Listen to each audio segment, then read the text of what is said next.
Welcome to episode 14 of the Worship Online podcast. Thanks for joining us today. We're so excited because today we're actually having an interview with Phil Joel from Zealand. I'm so pumped.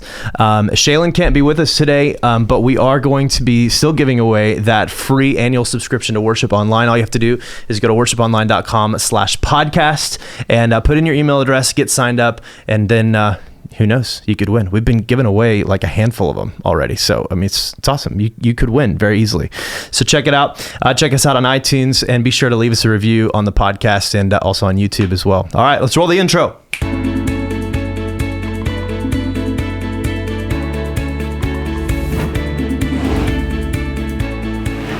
All right, welcome to episode 14. I'm pumped about today. We've got Phil Joel from Zealand. How you doing, man? Very well. How are you? Doing awesome. It's great to have you here, man. Great to be here. Yeah. This is a good setup. I like it. Dude, thanks. We're here at the beautiful Gnome Studios in Nashville. Huge shout out to those guys. And we have, what is his name? Flippy. Flippy. Flippy's in the back. Mm-hmm. Hey, yeah, Flippy. He's making sure we stay in order. He's watching over us. We brought you a lot of different instruments, so if you just randomly feel like you have to play something, go for it. It might happen. Just make yourself at home. Great. We're pumped to have you here, man. And I know you've been really busy here in the last few weeks, back out on the road with the Newsboys. How's that been going, bro? Crazy. Yeah. Crazy. I'm impressed that you didn't, like in the intro, you didn't introduce me as Phil Joel, formerly of Newsboys, now of Zealand. Hey, yeah, which is course. Because it's kind of what I am, you know. It's part of your story, but it's on my driver's license. You know, done my time. In case you all forgot, but it's weird. Like really awesome. and truly, right now I'm in two bands. You know, which is cool. Yeah, never saw that coming. It's awesome. That was like I don't know if it's a train wreck or what, but didn't see it coming. But no, it's great. It's a gift, man. Yeah. You know, we got a call from Newsboys World saying, "Hey, we want you to come out and do this whole Newsboys United tour. Come back with Peter and play some of these old songs, and then we want Zealand to open for the tour, which is total bonus. You know, yes. like all right, that's awesome. So it's fun. People get to experience what I'm doing with Zealand and what that's all about. It's awesome. And we get kind of raucous with that, and then jump into the Newsboys stuff. So it's been pretty surreal. Yeah, it has to be. Because how many years has it been since you were, I guess, full time? 10 or 11. Wow. You know, and I spent 13 years in the band, and you know, kind of grew up in the band. Yeah. And it's an odd feeling. It's a really natural feeling. Yeah. It's like I just look across the stage and I'm like, oh yeah, that, you know, there's Jody. He taught me how to shave, and you know, there's Duncan, Jeff. We're all in each other's weddings, and Peter, I think he was the first guy to hold my baby. You know, when you know, other than me and my wife. So you know, what I mean, we just we've done real life together. Real life. There we are on stage, just in these arenas and just doing what we used to do. Yeah. And it's easy. Wow. It's kind of like too easy. I have to kind of go stop. Pay attention. This is happening. This is, you know. Yeah.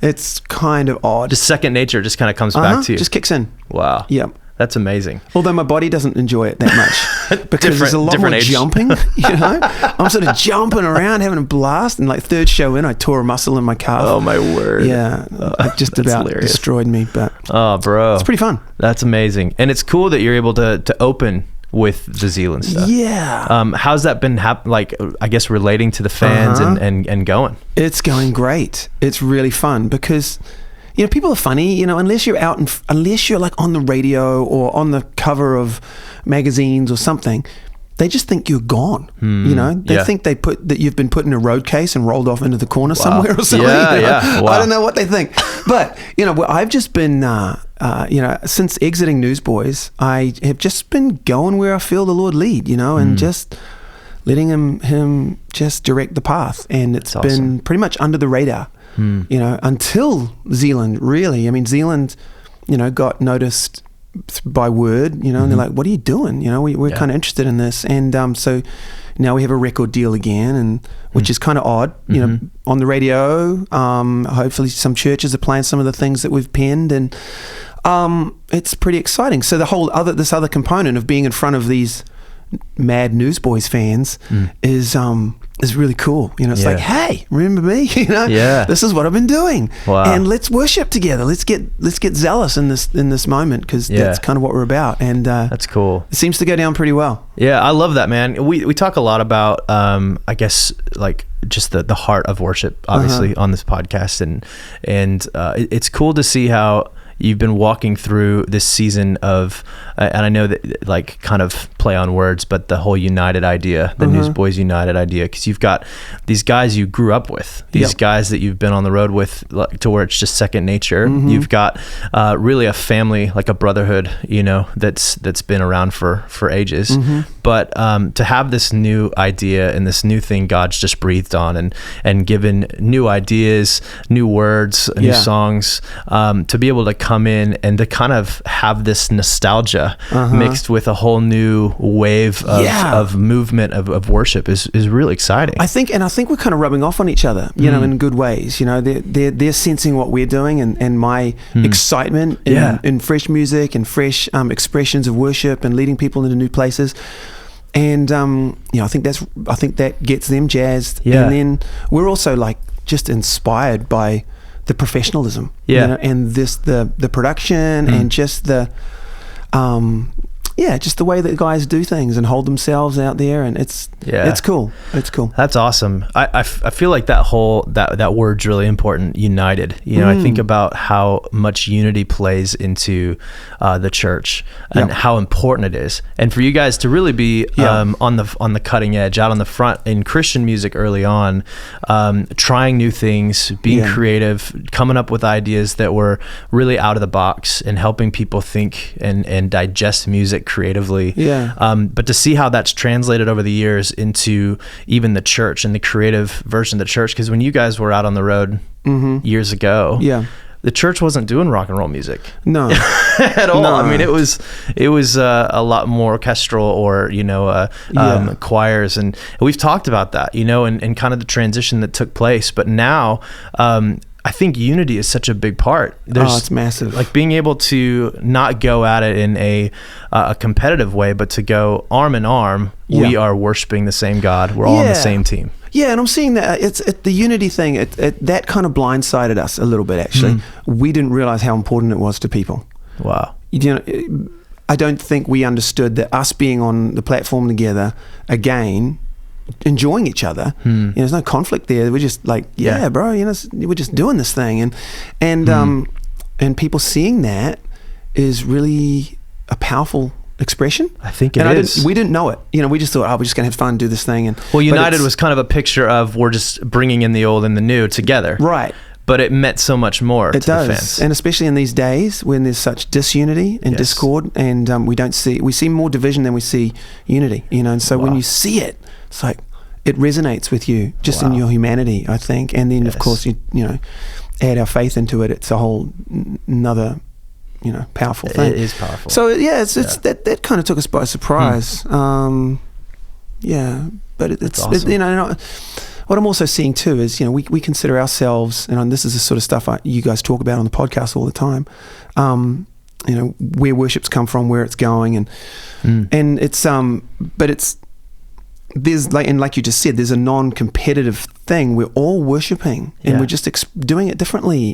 And we're all grown up in different, you know, enjoying different genres, enjoying different music, enjoying different things, and so our hearts resonate with different sounds, different you know, chord combinations, even different lyric, depending on how much church we've grown up in. Maybe we've grown up in a lot, maybe we haven't grown up in much, so certain statements and phrases don't make any sense to us if we haven't grown up in church. But if we have, then they resonate and we can open our hearts more. If we haven't, then other phrases that are just a little more street or whatever you want to call it will open our hearts, you know, and invite and what I'm enjoying too is seeing now, because I've watched it in the last 10 years, become kind of a fad, become kind of a thing that record companies jump on, and then people start also kind of becoming quite tribal in it, you know what I mean? Totally. And like, no, we're the ones, we've kind of got it, you know, we've got this thing figured, and you know, you guys over there, you know, you're too pop, you can't be, that's not worship. And we're like, well, you're too alternative, you're too indie, whatever. No, we got, or and vice versa. But now I think, you know, we're all kind of getting over ourselves and kind of going, hey man, there's room for us all at the table. This is a big wide world with a lot of hearts that need to resonate with a real God that wants to meet with them, you know. So I mean, I think I want to pause there, because I think that's huge, even in the church, just in the mindset of worship. Yeah. There's room for everyone. Yeah. I think a lot of people get kind of in this weird funk in their mindset when it's not in their timeline. Yeah. You know, like, whether it's a musician coming in and saying, I've been traveling with the band for a long time, I deserve to be on stage at this church.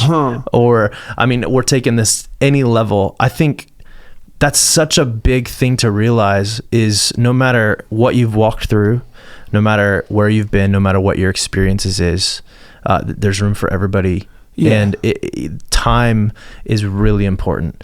God working things out in your heart and giving you fresh ideas is important. And it goes back to what you're saying about even the creative approach. There's room for everyone in pop world. I think creativity is our expression of worship, no matter what it is, whether it's painting or whether it's music or whether it's coming up with new ideas of ways to do things. Creative is coming from a creative God, and our expression of that is worship. So it's really cool to hear that, because I think that is, I think it's important. I think in a business kind of mindset, it's a little territorial. Yeah, it is. And we got, even Zealand, me doing this, we became a band at youth conferences.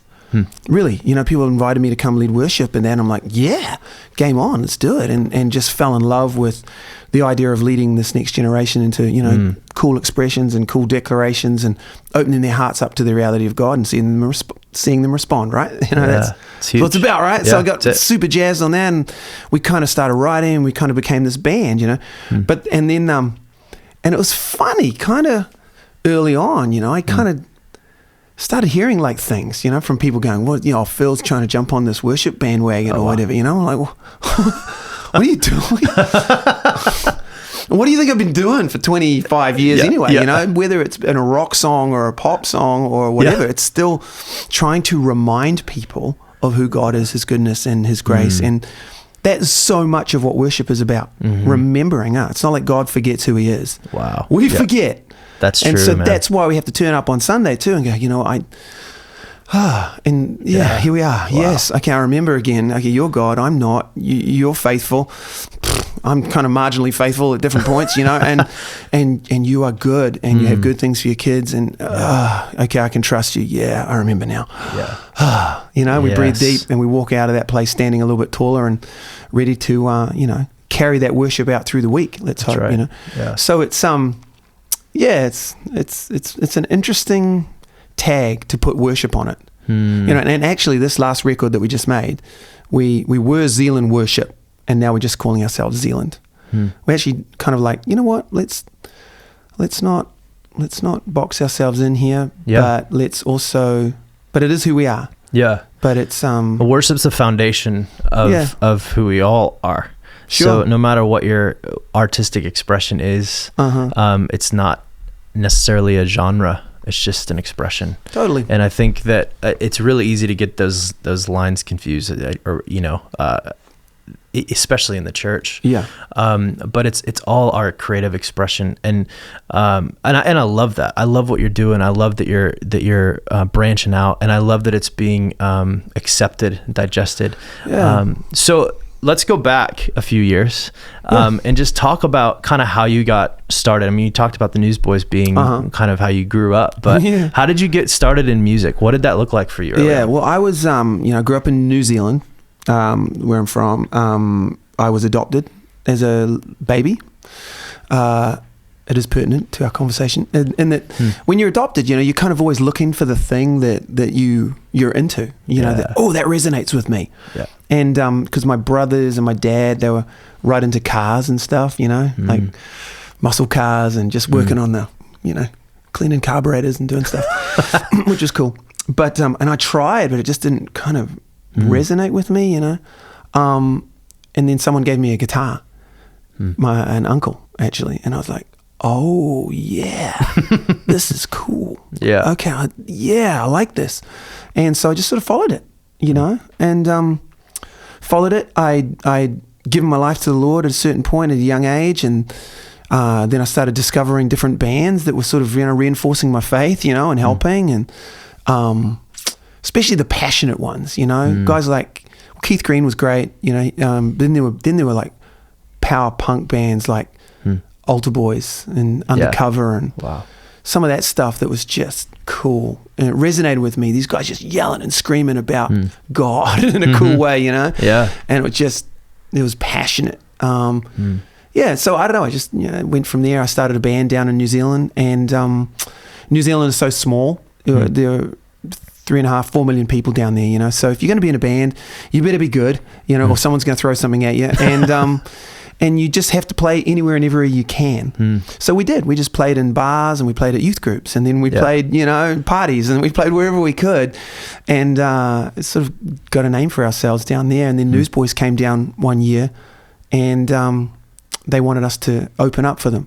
So we did, and I got to know the guys, and we got on really well. And they came back to the US where they just moved to, and then their bass player left, and they called me up and said, "Hey, what are you doing?" And I'm like, "Well, actually, funny enough, the band that I've been in, we just called it quits, you know." And they said, "Well, we want you to get on a plane and come over here and try out." Wow. So I did. Never been on a big airplane, you know. Wow. It felt right. It was, you know, I think the Lord prepares us, you know, gets us sort of ready for things, and we don't always know what. Wow. Actually, most times we don't know what, to be honest, you know. And so this phone call came, and I was just like, got it. Okay, Lord, yeah, let's go. Jumped on a plane and came over here, and that was it. That's crazy. Yeah. And looking back, when you had to make that decision, it felt right. Yeah. But it had to have been a little bit scary. Yeah. Yeah, scary, risky, all of that, you know, and I think that's God.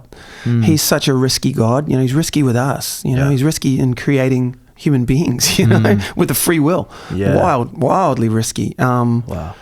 So risk is a big part of our faith, I think, you know. Wow. It's good. It's good to be, you know, because, we live in, we think we've got security in our jobs or whatever, but it's all perceived security, you know. It's not real. Right. Right? Yeah, man. Everything can end just like that, you know. So, so we need to be here. We need to be now and enjoy what's going on in front of us. That's awesome. But, you know, I look back on that phone call and I think, yeah, even now, God can do whatever he wants, you know. God can make your phone ring at 3:00 in the morning, and the entire direction of your life can change. He can do whatever he wants. We just have to be available, you know, and ready ourselves, and be faithful. Yeah. And watch what he does. That's still how I operate, you know. I don't know what I'm doing, man. Yeah. Just bumbling my way through it. But wow. It's so cool to hear you say that, because I think back on I think the last episode we did on this podcast was called "Be the Person That Says Yes." And you know, that idea, you know, is helping like serve in the church and be a part of what's happening in the church. But I think it goes beyond when we're walking with the Lord. Yeah.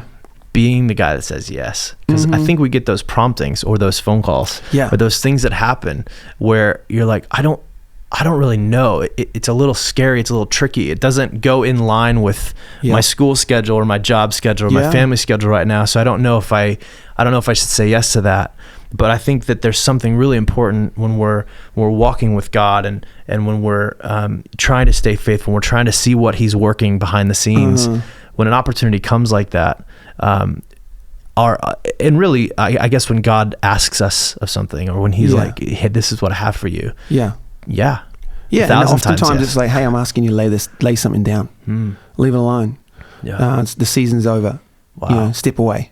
Yeah. And then you have to be obedient, and to other people it might look like foolishness. You know, what are you doing? Yeah. You know, that was definitely the case when I left Newsboys. Spent 13 years in the band, grew up there. You know, got married, had kids. You know, all that stuff, and then I really felt the Lord say, "It's time. Wow. It's done. That season's over. It's time for you to move on. I've got other things for you. I want to teach you new things. I don't want you to get stuck in repetition." Wow. You know, you just do it. You know, and so I did, man, and. Wow. That's huge. Yes. I think that's huge, because people get so comfortable. I get comfortable. You get comfortable. Yeah. You could have looked at that and said, well, this is my comfort zone. Yeah. This is my paycheck. This is really, fame, whatever you want to call it. I mean, there's so many things that are attached, whether good or bad. It was a huge part of your life. Yep.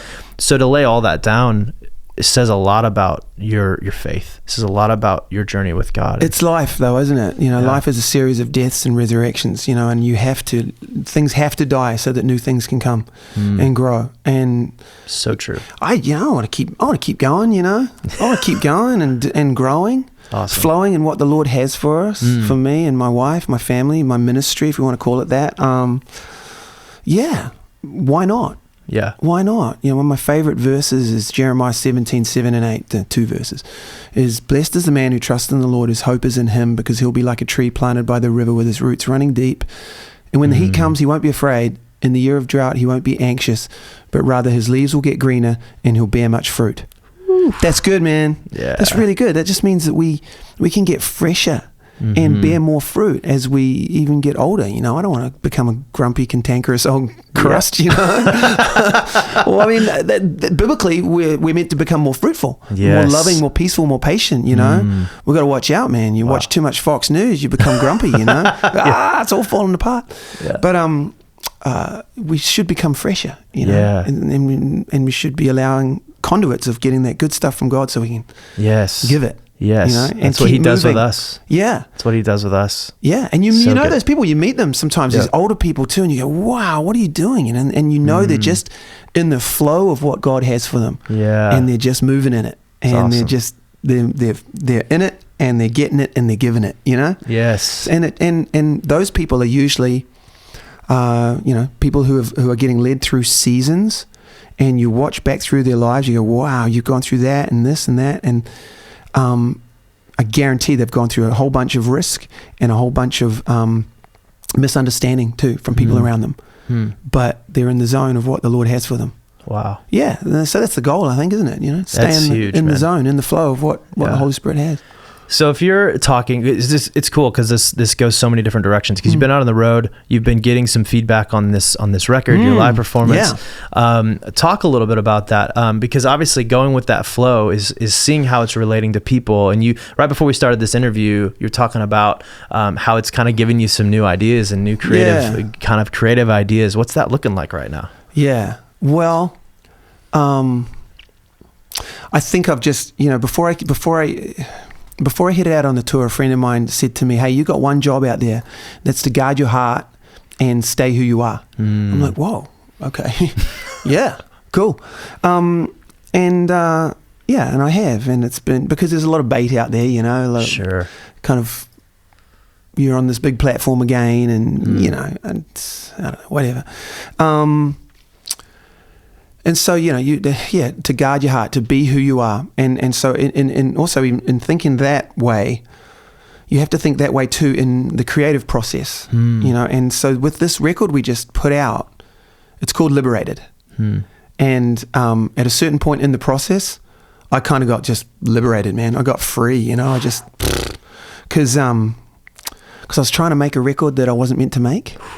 Yeah. Come on, bro. I was trying to write songs I wasn't meant to write. And I actually made a record. And had to sit back and go, it's not right. Record company loved me. Seriously, we had to sit back and had to go to them and say, hey, this isn't correct. Wow. I'm really sorry. Yeah. I've kind of bowed the knee to certain things, Yep. And in the worship genre, if you want to call it that, it's kind of become a genre which I understand, but I also find a little bit difficult in different moments. But within that genre, there are certain things you have to hit, markers you're going to kind of have to hit in order for these songs to be sung in the church. And I get it, man. Some people are just built to write songs for the church, and that's their mission, their vision, and that's what they do, and they're brilliant at it. Yeah. If they step outside of that, it's not cool. But some of them, and so for me, man, I made this record with the guys, and we just had to say, no, it's not who we are. Wow. We've got other songs that we need to record, and we need to push some of these other ones out of the nest, Yeah. Which, so, having the courage to be who you are and not go, oh, well, I need to be just like Jesus Culture. I need to be like Beth. I need to be like, the Hillsong fellas and whatnot. Nah, you be you. Totally. And that's easier said than done, because it's easier to just go, I'll just try and be like that, But no, really scratching and clawing for expressions that come from your heart. So we took more of a David kind of approach, at the end of the day. We were like, some of the things that David wrote were just outward, you know, Lord, I just love you, you know, just hands in the air, just boom, just this outpouring of, you know, affection toward the Lord and worship. And then others were just like, man, people are driving me crazy, you know, and I just can't understand what's going on, but I'm gonna trust you. I'm gonna trust you because you're my rock, you're my salvation. That's it. So his humanity is right in the mix of it, you know, and so the record became that, you know, it became more of, there's certain expressions that are definitely more, you know, vertical, as we like to say, and then others are just more sort of personal expressions of worship, like saying, hey Lord, I'm worn out here, but still my heart longs for you. I'm tired and this road has been hard, but my heart beats for you. And that's worship too. We don't look at like the angst, we don't look at the dark, we don't like to pay attention to it, right? And I think that it's important because it makes the light that much brighter. You know, when you're reading through the Psalms, it's just like when he's giving God praise, it's so much more epic when you see what he just had to walk through in the darkness. You know, a friend of mine once said, like, you don't realize you need a savior till you realize you've had a problem. You know, and I think that in worship, it's so important, and I love that you're able to do that, because that's so like God, like getting vulnerable and digging deeper and saying, I'm gonna find out what God's message is through this and what my sound is, instead of trying to copy someone else. There's enough people out there trying to copy, and it's not really resonating. It's not really going deep into the person who hears it either. It just becomes more noise out there, and it's not authentic, and we're supposed to be people of authenticity and of truth. And so if it's not authentic, then forget it, you know. You kind of actually more a part of the problem than the solution at that point. It's huge. So Liberated, you know, became the theme, you know. Man, let's just make the record we need to make and not what we feel like we're supposed to make. And so I'm stoked because it turned out the way I feel it was meant to. It's actually kind of weird, you know, after 25 years of making records, most of the time we'll finish a record and I'll be like, I don't ever want to hear one of those songs ever again, you know. And it's not for another year or so that you can actually, you know, put it on and listen to it. But this one I'm listening to myself a lot, which is kind of is that narcissistic? I don't know. But it is. I think when it comes from a true place, they speak to you. And there's songs that you write that are for later seasons. Totally. Like, I remember writing a song that was kind of in a pressure cooker situation at our old church, and I just like threw it out there, and it was true, and it was honest, and it was like something that I was desperate for in that change. Like you're talking about being liberated, then now that you've done the record, it means something so much more because you've actually had to walk through it. But that song didn't really connect to my heart and like minister back to me until 3 years later. You know, and I think that happens sometimes. It happens all the time, man. We'd do that with Newsboys World. I'd write something and it would be a prophetic message to me later on. It was weird. It was really weird. You'd write something that you knew was correct, but then later on it would truly resonate with your heart. You know, and you go, oh, that's why we wrote that. Got it. Weird. It's huge. It's pretty cool. But it's awesome. So the record's being well received, and the title track is kind of interesting because we've been playing that out there on the Newsboys tour, and it's this weird song. It was like, can you say? It was like the song kind of just happened. You know, I don't know if songs just accidentally happen, but this one kind of did. I'd been reading. I just read this story, which is so awesome. The story of the guy who's crippled, and he gets lowered out of the ceiling and gets lowered into Jesus's feet, you know. And what's brilliant is he doesn't say a thing, man. He doesn't say anything, and Jesus looks at him and goes, "Hey, friend, your sins are forgiven." You know, and then, which is incredible. He didn't ask for it. He just goes, "Your sins are forgiven. Just know this, but you need to walk in it." Basically, you know, later on he says, come on, pick yourself up, roll up your mat and get out of here. You need to own it. You got to own this grace, this forgiveness, this mercy that I'm extending, that I have extended to you. To everybody, to the entire human race. You know, here it is. You just got to own this. Come on, get up and walk in it. So anyway, I just read that story, and I just had this little idea in my head for a song. And so we were at this youth conference. I started playing this little idea at sound check. And my wife goes, "What is that?" She manages the band, you know. She goes, "What is that?" And I'm like, "Well, it's just this little idea, you know." She goes, "I like that. There's something in that." So later on, we did our thing. We led worship for all these teenagers. The speaker came, led them into some sort of like a repentance kind of thing, you know. Yeah. And they're all just doing the teenage, you know, sobbing thing. And there's, you know, there's weeping and wailing and gnashing of teeth and boogers and stuff. And they're down there just like crying and doing their thing. And it was cool, you know. They're doing their business, right, with the Lord and confessing and Heather's like, "Okay, get up there and play that song." And I'm like, "It's not a song. I've got one line, you know, I've got 2 lines." She goes, "No, you play that song or we'll be in an instant fight," you know. So you got to do what she says. Exactly, man. So much more than just the manager. Totally. So I get backstage and I go, "Guys, okay, we're going to do that song. We're going to go up there." And they're like, "What song?" I'm like, "You know, that little idea." And they're like, "That's not even a song." I said, "Just follow me, man. Just hang in there." You ever done this? You know what I'm saying, right? Dude, so I'm like, "Just go for it." And so we get in there. Yep. We start with these kids and we start with that line, "Friend, your sins are forgiven." And then we roll through this whole idea, or this truth.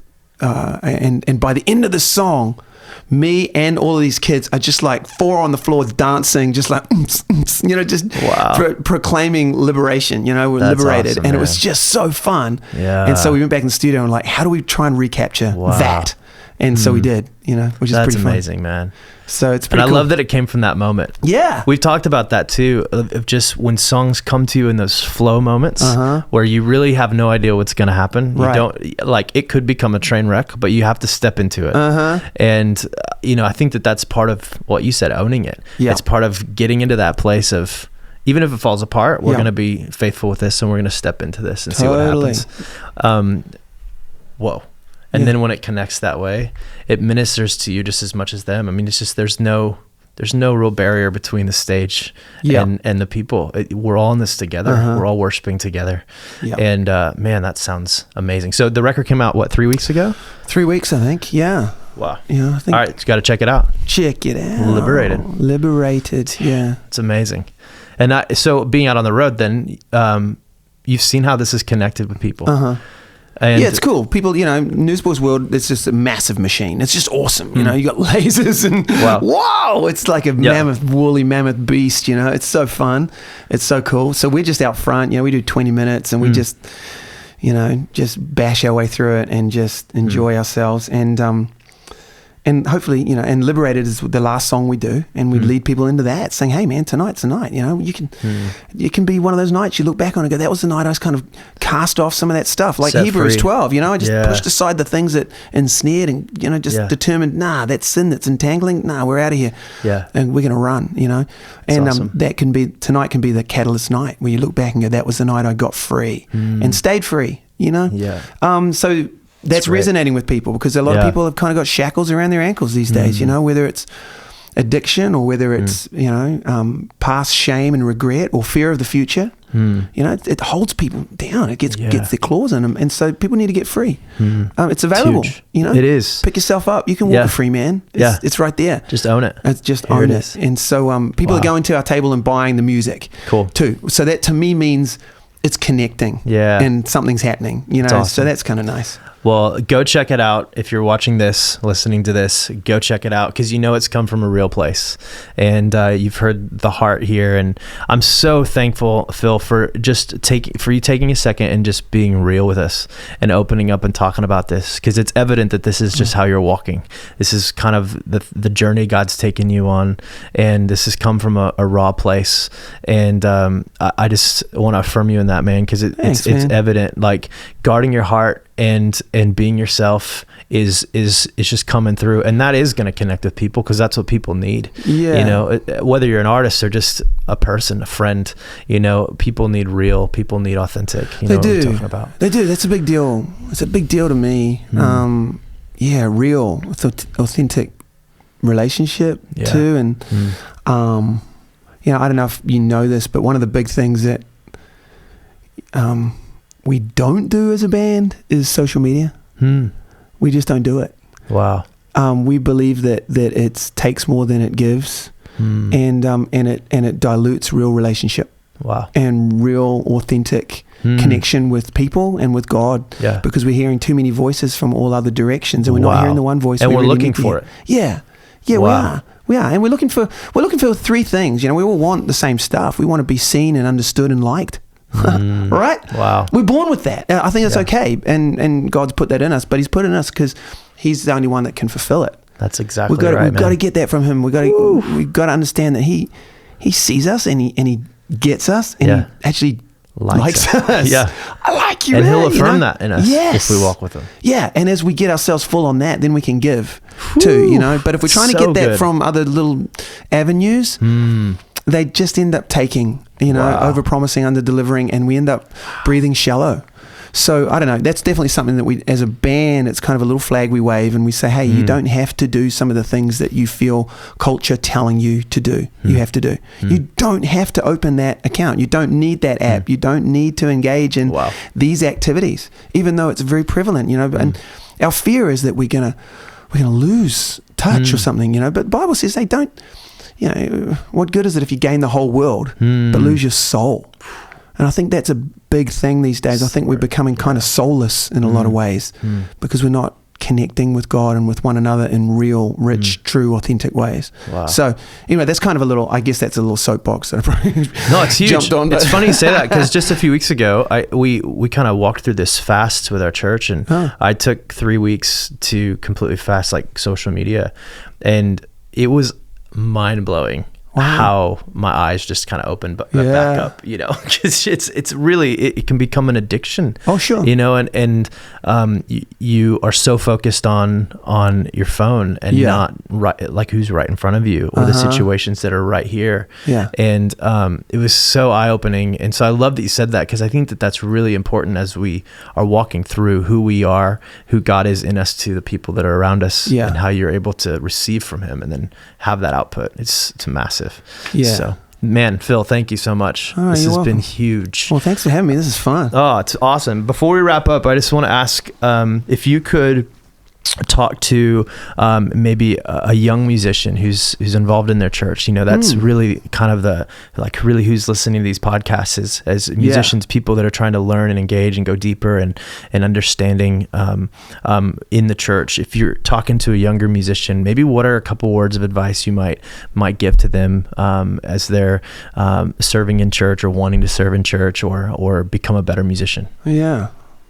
Gosh, there's probably a lot of things, but there are a lot of things. Yeah, you're right. And you've got the generic kind of like, well, just hone your craft and practice. Yeah, and there are so many cool sources out there now to help us learn. Yeah. My son is nearly 14, and he is a way better bass player right now than I'll ever be. Wow. He's so good. He's such a great drummer too. He watches. He's been taking drum lessons, but he watches and learns from different people. Being teachable is so important. Wow. Being teachable is really helpful. So, and one of the other things I thought someone said to me one time, they said, if you're the most talented guy in the room, you're in the wrong room. That's huge. So surround yourself, cozy up with people who are doing what you want to do and learn, and observe and obviously not just the craft and not just the playing and all that, but when you come across someone you feel like, hey, they're walking in a good way, ask questions. What are you doing? How are you living? How are you doing this? How do you see things? I love it when people ask me that stuff. I'll tell them. Say, awesome. Well, this is how I operate. This is how I see God. This is how I see my life. This is how I see my place here on the earth. And this is how I see the work of my hands being. This is how I see my marriage. This is how I see my raising of my children. I'll tell you if you want. So awesome. I think being teachable and actually being curious and asking questions of people. So it's not just about the instrument and that. It's about learning who you are via other people too, and it'll come together. You know what I mean? It's awesome. It'll come together. Yeah. It's huge, man. Cool. Well, thank you so much, Phil, Joel from Zealand. Check out the new record, Liberated. It's out now in all the places, and you can find it here as well. And be sure to go to worshiponline.com/podcast, get signed up, and we would love to stay connected with you. And you can sign up for that free annual subscription as well that we're throwing out and giving away. So that reminds me, I brought you something. What'd you bring? I brought you one of these. Whoa, cassette tape? Yeah. Are you kidding me right now? Yeah, we're going backwards, man. I haven't seen these in ages. Yeah. we may release the album on 8-track too. But I was like, if you pull a vinyl out of your jacket, I'm gonna be really Not impressed. yet. No. Not everyone's doing vinyl. Not everyone's doing cassettes. You know? That's what's so beautiful about it. Tape. It's got a side A, side B. Man, this is beautiful. Kids don't even know what this is, man. Check out the cassette tape at your nearest, I don't know, tape store, Radio Shack. All right. Hey, thanks so much, Phil, for being with us, man. Brenton.